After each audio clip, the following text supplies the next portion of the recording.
Alright, I really needed a more chill rant today. I need to rest my voice a little bit. So, turns out, when you get a cold, it can get worse if you carry on teaching. Yeah, idiot me needs to listen to his body a little bit more, but there we are. A little while ago, I did a video on why 40k isn't really compatible with the modern world and its eccentricities, let's just call it.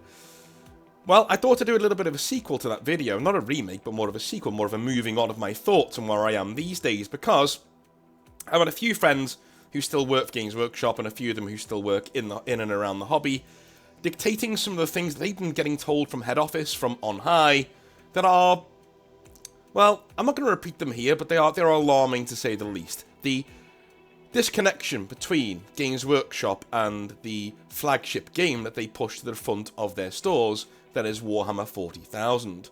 Have you ever noticed there seems to be a bit of a discombobulation between what Games Workshop think the hobby is and what it actually is, and the people who actually buy their products? Yeah?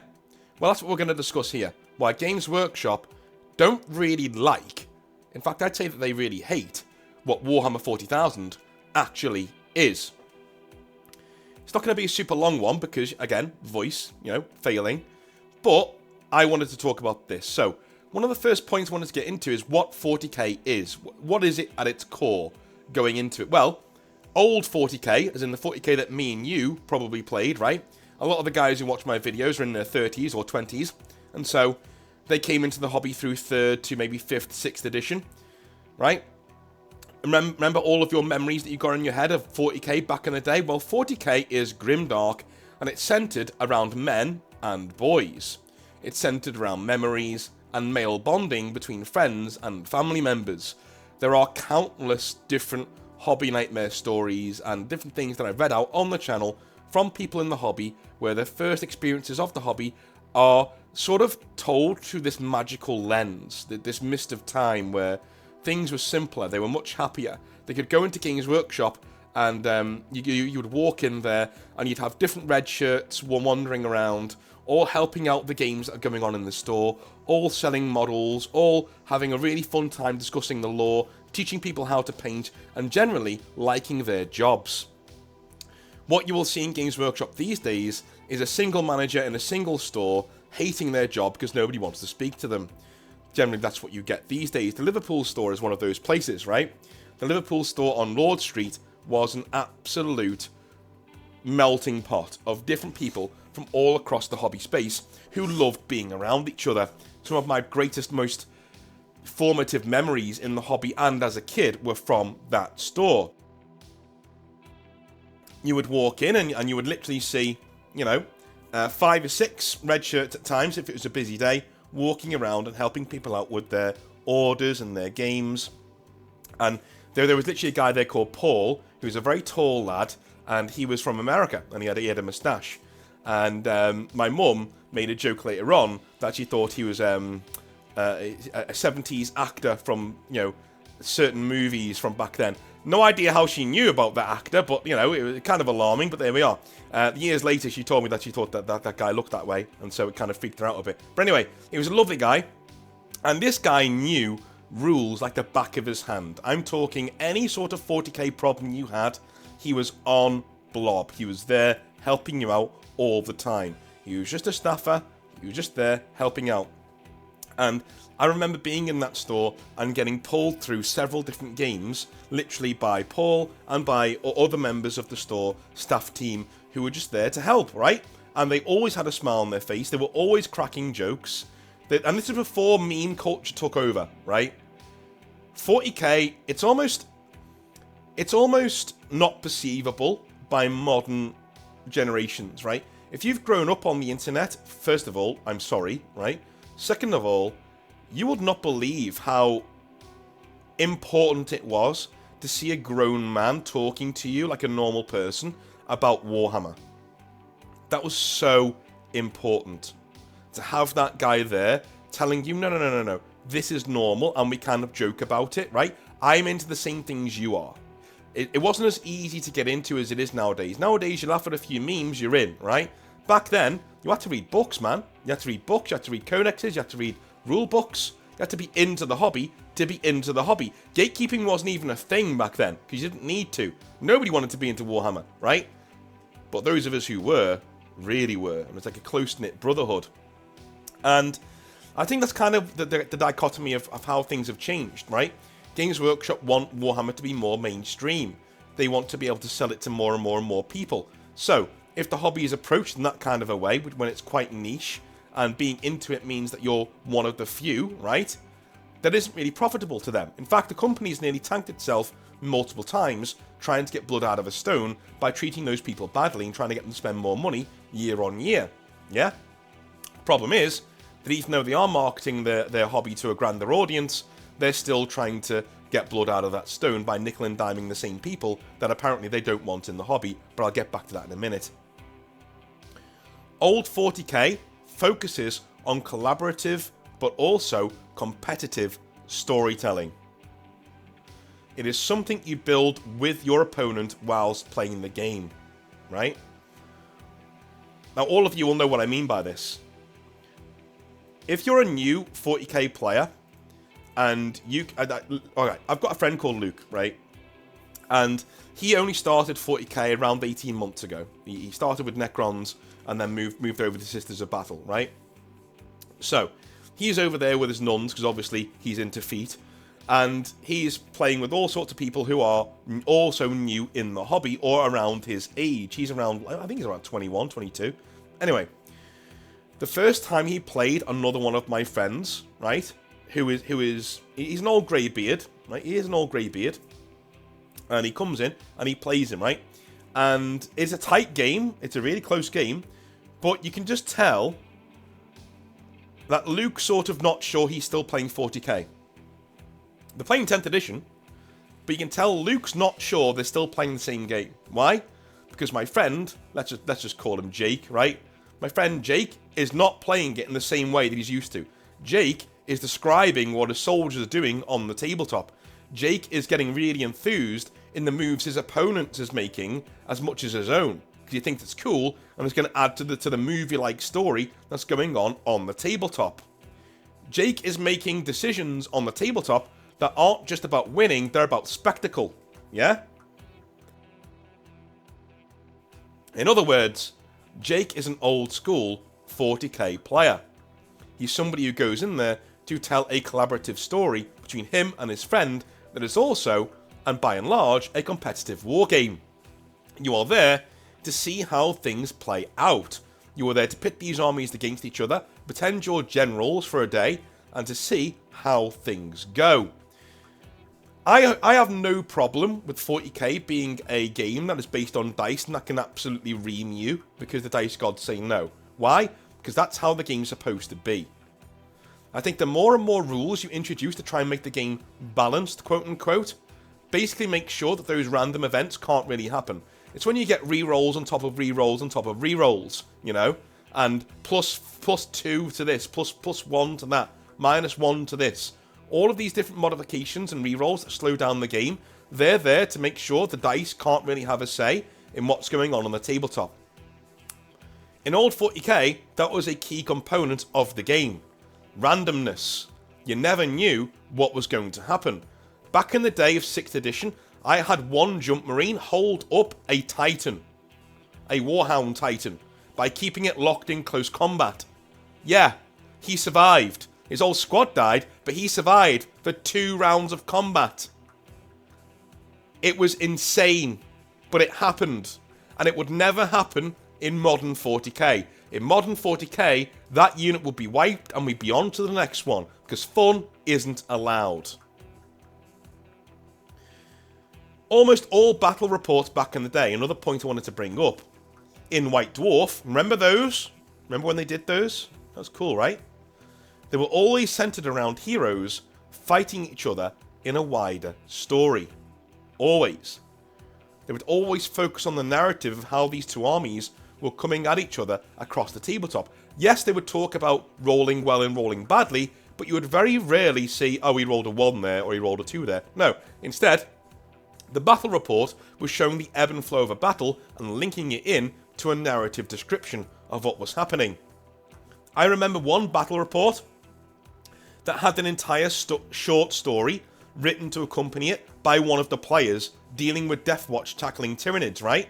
And the last stand that they had against said Tyranids. This was published in the magazine beside the battle report.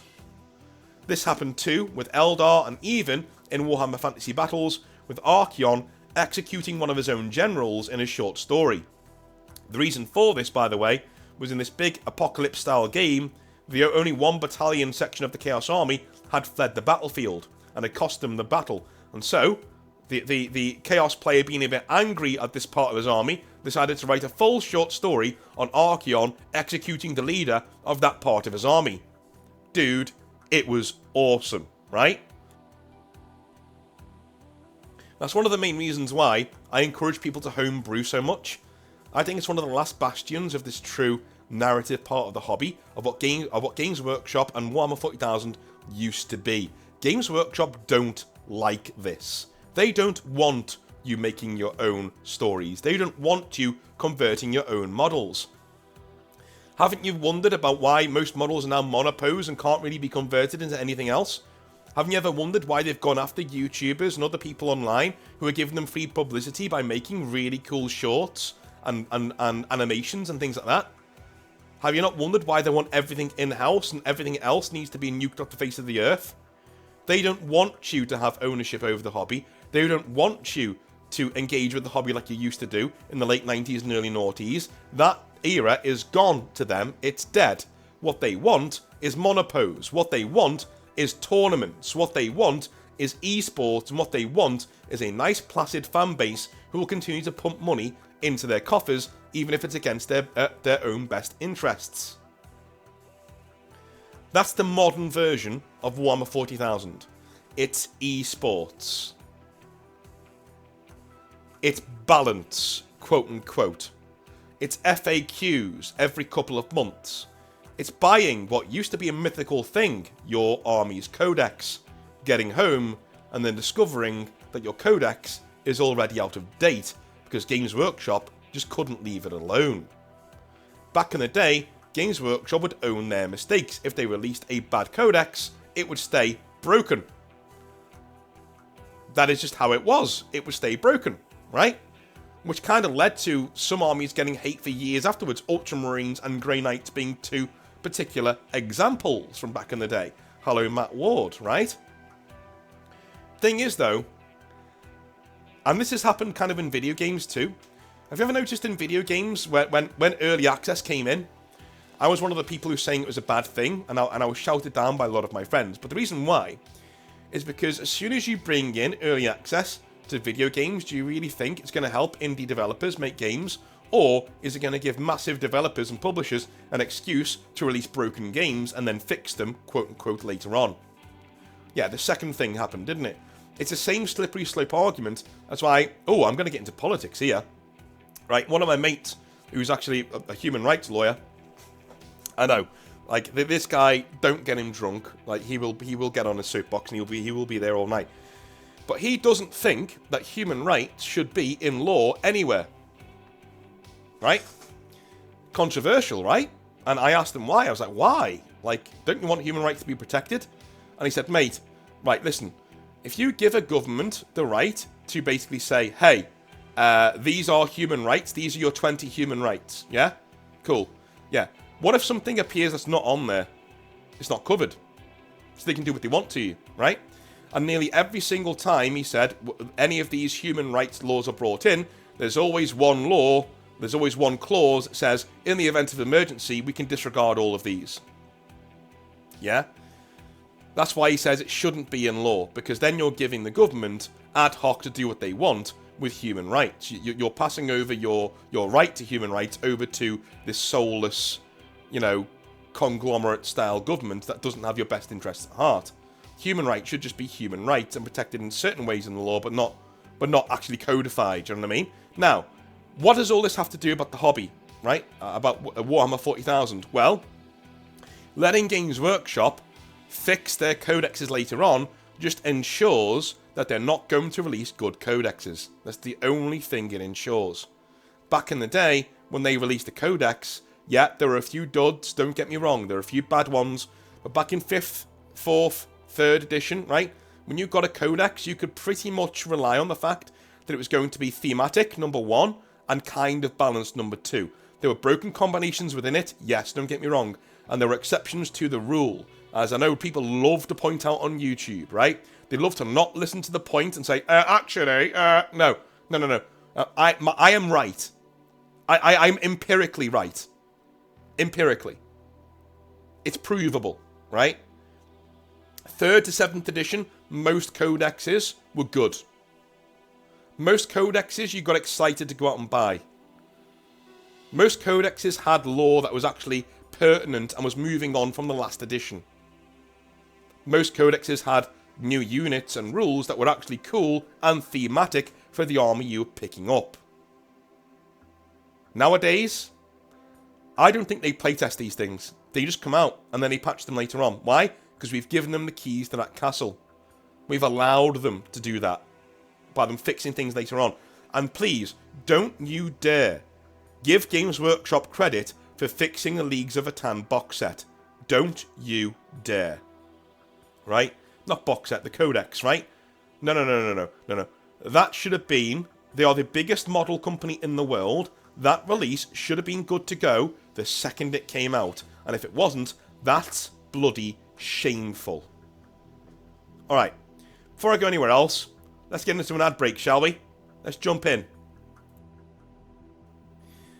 Folks, it is time to talk about a new partner here on the channel. This is Minimaker. You may have seen that the operator Shemek was on a video with me the other day, and he has kindly agreed to sponsor the channel, to come on board and make sure that you can get some really, really high quality 3D printed models. I would never recommend something to you that I don't also use myself, and as you can see here, I am now the proud owner of some amazing looking Bretonnian models. Not really Bretonnians, they're more knights, because I like knights and I don't like French knights. I don't like the way that they look, but these look amazing. And they're not even the highest quality that he does in his store. So if you're looking for any sort of 3D printed models in any sort of game that is out there that you may want to play, whether it be Grimdark Future or Age of Fantasy, any sort of proxies that you need for your Warhammer Fantasy battles, Warhammer 40k battles, anything that you need from over there that you want, a specific bespoke model that looks amazing on the tabletop, extremely highly detailed. Look at the saddlebags on this man. Look at the riz that he's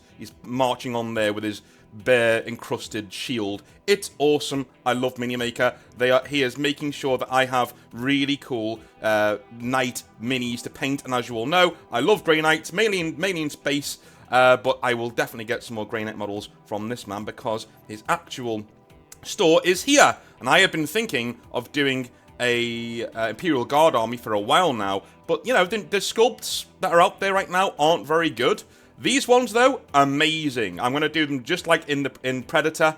I'm going to have them all there. I'm going to get myself an Arnold Schwarzenegger style model. It's going to be fantastic. And with Minimaker's really cool control over quality, I can decide what kind of budget I'm working with. Am I working with budget, which means I get less detail, but it's a bit cheaper? Or am I working with a display quality model, where I'm going to put them on the shelf and they're going to be amazing for my friends to look at? They're a bit more brittle, but they're really highly detailed. Or are they going to be in grey, like the knights I just showed you?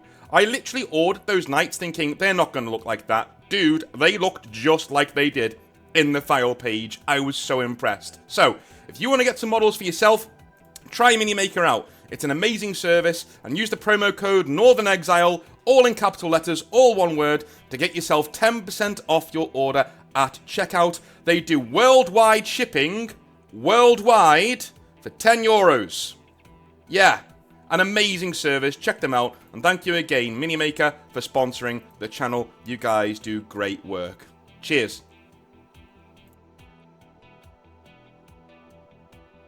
Good lord, I love Minimaker. That army is done, by the way, now. It's finished. I've got it ready to go, so I'll be playing that pretty soon.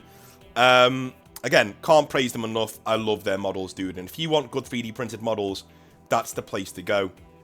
Now, one of the other things I wanted to point out, and 3D printing is one of the main points that I wanted to bring in here, is that me and Maka and a few other people have spoken in the past about where we think 3D printing is going to go over the next few years, and whether it will be sort of a a big competitor to Games Workshop, I have no problem admitting that Games Workshop have some of the best models in the world right now. I mean, they have to, right? It's literally their modus operandi. It's what they do, is they are a modeling company rather than anything else. And any Games Workshop employee will tell you that, right?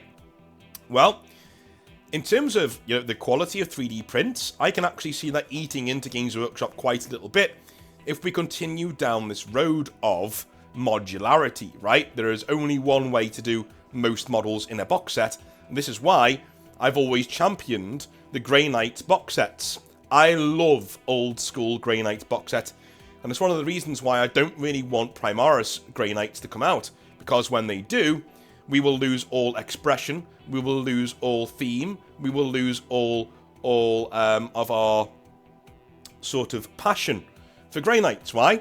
Because we will buy okay. The Grey Knight box set right now for Terminators, do you know what you can make out of that box set? I've said this before. You can make a 5-man unit of Grey Knight Terminators. You can make a 3 to 5-man unit of Grey Knight Paladins. You can make a Grey Knight Librarian, a Grandmaster, a Champion, an Ancient Champion with a banner. All of this can be made from one box set. Right? Let's look at the normal Grey Knight box set. What can you make from that? A 5 to 10-man squad of normal Grey Knights, Strike Squad. A 5 to 10-man squad of Interceptor or Intercepted Grey Knights, right? You can make heavy weapons teams Grey Knights from there, right? With the heavy weapons that are in there. These are the kind of things you should be doing as Games Workshop, because the Grey Knight box sets are some of the last holdouts of the time that I'm talking about. The early noughties, where every single box set you got let you express yourself the way you wanted to do.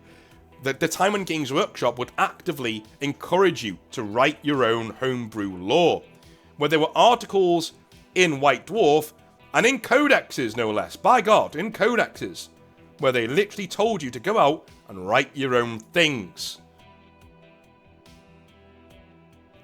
Games Workshop monetized your imagination, which is what they should do. They should tell you, it's a big, wide open galaxy out there, my friend. Go and write what you want. Maybe even take something we've written and expand upon it. Express yourself. Do what you want to do. Even my own training at Games Workshop, I came into Games Workshop at a very weird time, right? End of 7th edition. So 7th edition, for all of its flaws in the formations and things like that, was the last of that golden age. It was the last of the early noughties, right? And we were going into 8th edition. And the training for how you were supposed to approach customers subtly changed. It went from trying to excite people about their own projects to showing people how good the product is. That sounds very strange, I know, but just bear with me, right? My original training with my manager at my first Games Workshop store was me approaching customers and asking them what their projects were, right? What are you working on right now? What are you passionate about? What do you like about the box set that you're looking at, right? What can you make from it? What are you thinking about doing, right? And inevitably, people would say, oh, I'm going to buy some of this chain. I'm going to wrap it around my Space Marines arms, and they're going to be like World Eaters, but loyalist. Cool, man, that's cool, right? I don't sell that chain, but that doesn't matter, right? You're buying the models, and that's cool. That's a really cool idea. You would excite them and reinforce their own ideas. And if they didn't quite fit within 40k, or you thought they could be an issue, you sort of subtly gave them some pointers, right? If they wanted it. If they didn't, you didn't say anything, right? But if they asked you, you gave them some pointers. So this is a really good idea. Why don't we move it in this direction, and you can then do Ultramarines, or you can do White Scars, you can do Space Wolves, right? Be successors of those. That's what you were supposed to do as a Games Workshop employee. You were there to excite and enthuse your customer base to buying more models and expressing themselves through the hobby. You were monetizing their imaginations. With the advent of 8th edition, weirdly, approaching customers became a lot easier. Why? Because Games Workshop stripped away all of that. All of that was stripped. We don't want you to do that anymore. Instead, we want you to pick up this box of Space Marines and hit these 3 key points. That's it. If they don't buy it, they don't buy it. Get them out. That's it. So weirdly, your job became easier in a roundabout way, but you started losing money, and your store started tanking a little bit, right? Everybody suffered because of this switch in training methods, but it shows the vision of Games Workshop. It shows what they wanted with 8th edition, and it also shows how far down the line Games Workshop think ahead of the curve. They saw that Twitch was gaining massive numbers. They saw that gaming was raking in so much money. They saw how well Total War Warhammer was doing.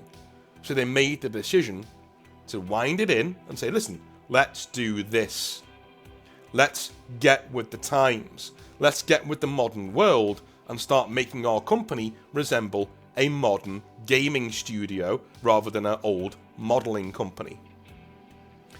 There are certain ways where I can sort of see, yeah, okay, I get why you're doing that. I get why your approach has shifted somewhat.